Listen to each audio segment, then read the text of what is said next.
আসসালামু আলাইকুম। Hello everyone, সবাইকে অসংখ্য ধন্যবাদ। আমরা আমাদের এই সিরিজে শিখব কি করে ফ্লাটার অ্যাপ্লিকেশন ডেভেলপ করা যায়।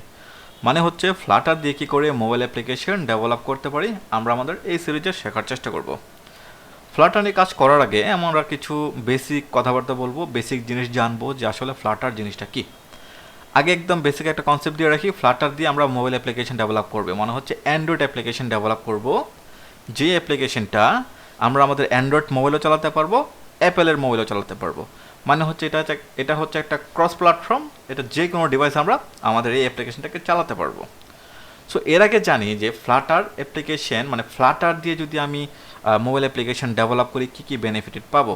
তবে আমরা সবাই জানি যে যদি আমরা মোবাইল অ্যাপ্লিকেশন ডেভেলপ করি, মানে অ্যান্ড্রয়েড মোবাইল অ্যাপ্লিকেশন ডেভেলপ করি, সচরাচর জাভা দিয়ে ডেভেলপ করার চেষ্টা করি, বাট আমরা কাজ করব ফ্লাটার দিয়ে। মানে হচ্ছে যে জাভা দিয়ে যদি আমরা মোবাইল অ্যাপ্লিকেশন ডেভেলপ করি, জাভা দিয়ে কিন্তু শুধুমাত্র আমরা অ্যান্ড্রয়েড মোবাইল অ্যাপ্লিকেশনগুলো ডেভেলপ করতে পারবো, যেটা শুধুমাত্র অ্যান্ড্রয়েড মোবাইলগুলোতে চলবে। আর যদি আমি এমন একটা প্ল্যাটফর্ম দিয়ে চাই যে আমার মোবাইল অ্যাপ্লিকেশনটা ডেভেলপ করব, যেটা অ্যান্ড্রয়েড মোবাইলও চলবে, তারপর আইএসও যে ডিভাইসগুলো আছে মানে অ্যাপেলের যে মোবাইলগুলো আছে সেখানেও আমার এই অ্যাপ্লিকেশনটা চলবে, তাহলে কিন্তু আমাদেরকে ফ্লাটার দিয়ে কাজ করতে হবে। সো আমরা শিখবো যে আসলে ফ্লাটার দিয়ে যদি কাজ করি তাহলে আমরা কী কী বেনিফিট পাবো। আজকের সিরিজে আজকের এই টপিকে শুধুমাত্র ফ্লাটার দিয়ে যদি আমরা একটা মোবাইল অ্যাপ্লিকেশন ডেভেলপ করতে যাই তাহলে আমরা কী কী বেনিফিট হব, কী কী সুযোগ সুবিধাগুলো পাবো, আর কতটা সহজে আমরা মোবাইল অ্যাপ্লিকেশনগুলো ডেভেলপ করতে পারবো ফ্লাটার দিয়ে। চলেন শুরু করি। আমরা যদি একটু বিস্তারিত জানতে চাই তাহলে আমরা একদম সরাসরি গুগলে চলে যাব। হ্যাঁ, গুগলে গিয়ে লিখবো ফিচার অফ ফ্লাটার,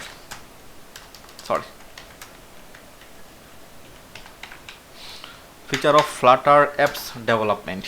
আমি যখন এটা লিখে সার্চ করব তখন কিন্তু এখানে গুগল আমাদেরকে অনেকগুলো সাজেশন দিবে। আমি মুখস্থ বলতে পারতাম, তবে জাস্ট আমি শুধুমাত্র সার্চ দিয়ে আমরা কীভাবে স্টাডি করব সেগুলো নিয়ে একটু আলোচনা করতেছি। ওকে, আমি যখন লিখলাম feature of Flutter apps development, তাহলে আমরা এখানে অনেকগুলো টপিক পেলাম, মোটামুটি 5টা ফিচার আমরা এখানে পেলাম। এই 5টা ফিচার কি একটু আমরা জানি কেমন। 5টা ফিচারের মধ্যে প্রথম হচ্ছে হট রিলোড। যেমন ধরেন আমি ফ্লাটার দিয়ে একটা অ্যাপ্লিকেশন ডেভেলপ করলাম, হঠাৎ করে একটা নতুন ফিচার আমাকে অ্যাড করতে হলো ফ্লাটারের মধ্যে। ওই ফিচারটা যখন আমি অ্যাড করব খুব দ্রুত লোড হয়ে ওই ফিচারটা আমার অ্যাপ্লিকেশনে চলে আসবে, যেটাকে আমরা হট রিলোড বলি। এরপর আসছে ক্রস প্ল্যাটফর্ম ডেভেলপমেন্ট। মানে হচ্ছে ফ্লাটার দিয়ে যদি আমি অ্যাপ্লিকেশন ডেভেলপ করি, এটা হচ্ছে ক্রস প্ল্যাটফর্ম ডেভেলপমেন্ট। মানে হচ্ছে যে ফ্লাটার দিয়ে ডেভেলপ করলে আমার ওই অ্যাপ্লিকেশনটা আমাদের অ্যান্ড্রয়েড মোবাইলও চলবে, আইএসওর যে মোবাইলগুলো আছে সেগুলোতে চলবে, মানে অ্যাপেলের মোবাইলও চলবে। মানে অ্যাপেলের জন্য আলাদাভাবে আমাদেরকে অ্যাপ্লিকেশন বানাতে হবে না, অ্যান্ড্রয়েডের জন্য আলাদাভাবে আমাদের অ্যাপ্লিকেশন বানাতে হবে না। আমরা একটা কোড করব, ওই একটা কোড দিয়েই দুই ধরনের ডিভাইসে কিন্তু আমরা আমাদের অ্যাপ্লিকেশনটা চালাতে পারবো। এটা হচ্ছে ক্রস প্ল্যাটফর্ম ডেভেলপমেন্ট। এরপর হচ্ছে উইজেট লাইব্রেরি। আমরা যখন ফ্লাটার দিয়ে অ্যাপ্লিকেশনগুলো ডেভেলপ করব, ফ্লাটারের ভিতরে আমরা অনেকগুলো উইজেট লাইব্রেরি পাবো ফ্রিতে। মানে হচ্ছে ধরেন বাই ডিফল্ট কিছু মেনু বার পেতে পারি আমরা, বাই ডিফল্ট কিছু আইকন পাবো, ইমেজ পাবো, অনেকগুলো উইজেট আমরা এখানে পাবো, যে উইজেটগুলো ব্যবহার করে আমরা আমাদের অ্যাপ্লিকেশনটাকে আরও দ্রুত ডেভেলপ করতে পারবো। এরপর হচ্ছে নেটিভ পারফরমেন্স। নেটিভ পারফরমেন্স হচ্ছে কি জানেন? নেটিভ পারফরমেন্স হচ্ছে যে আমরা যে মোবাইল অ্যাপ্লিকেশনটা ডেভেলপ করব, ওই মোবাইল অ্যাপ্লিকেশনের মধ্যে কিছু ফিচার থাকে। যেমন ধরেন আমরা যখন পাঠাওয়ের অ্যাপ্লিকেশনটা আমাদের মোবাইলে সেট আপ দেই, তখন কিন্তু তারা আমার এইচডি কার্ডের অ্যাক্সেস নেই। খেয়াল করে দেখবেন অনেক অ্যাপ্লিকেশন আছে যখন আমরা আমাদের মোবাইলে সেট আপ দেই, ইনস্টল করি, তখন কিন্তু তারা আমাদের বিভিন্ন জিনিসের অ্যাক্সেস নেই, যেমন এসডি কার্ডের অ্যাক্সেস নেই, লোকেশনের অ্যাক্সেস নেই, তারপর হচ্ছে যে এমন হতে পারে আমার ব্লুটুথের অ্যাক্সেস নেই।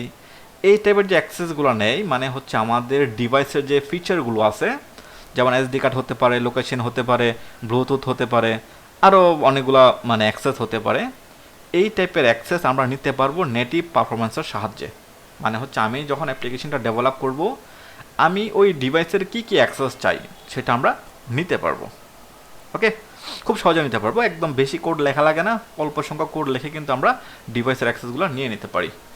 এরপর হচ্ছে এটা ওপেন সোর্স। এটা হচ্ছে ওপেন সোর্স, আমরা যে কোনো প্ল্যাটফর্মে আমরা কাজ করতে পারবো এই ওপেন সোর্সের মাধ্যমে, যেটা খুবই খুবই চমৎকার একটা জিনিস। যে কোনো ডিভাইসে আমরা কাজ করতে পারি এই ফ্লাটার নিয়ে। সো এই যে 5টা আমাদের ফিচার আছে, এই 5টা ফিচার খুব চমৎকার 5টা ফিচার, যেটা দিয়ে আমরা খুব সহজে আমরা আমাদের অ্যাপ্লিকেশনগুলোকে ডেভেলপ করতে পারি। এছাড়াও যদি আমরা আর একটু সার্চ করে একটু স্টাডি করার চেষ্টা করি ফ্লাটার জিনিসটা কি, ফ্লাটার জিনিসটা নিয়ে আমরা কীভাবে কাজ করতে পারি, তার বেনিফিটেড কি, অনেকগুলো জিনিস পাবো।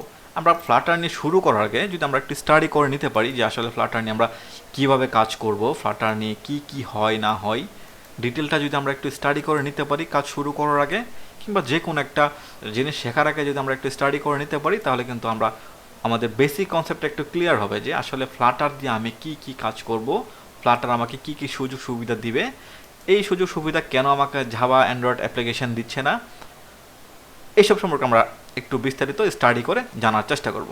ওকে, আর ফ্লাটার দিয়ে অ্যাপ্লিকেশন ডেভেলপ করলে কিন্তু আমরা খুব সহজে ইউআই রেডি করতে পারি, আর খুব সহজে আমাদের ডেভেলপমেন্ট যে সেক্টরগুলো আছে, উইজেট, নেটিভ পারফরমেন্স, হ্যাঁ, তারপর হট রিলোড, এইগুলো নিয়ে খুব সহজে খুব দ্রুত কাজ করতে পারি। সো শুধুমাত্র আজকে এই পর্যন্ত জানলাম যে ফ্লাটার দিয়ে যদি আমরা একটা অ্যাপ্লিকেশন ডেভেলপ করি তাহলে আমরা কী কী সুযোগ সুবিধা পাচ্ছি। নেক্সট ভিডিওতে আমরা ফ্লাটার কীভাবে ইনস্টল করতে হয় অ্যান্ড্রয়েডের ভিতরে, সেই জিনিসটা আমরা দেখব। আজকে এ পর্যন্তই, সবাইকে অসংখ্য ধন্যবাদ। আসসালামু আলাইকুম।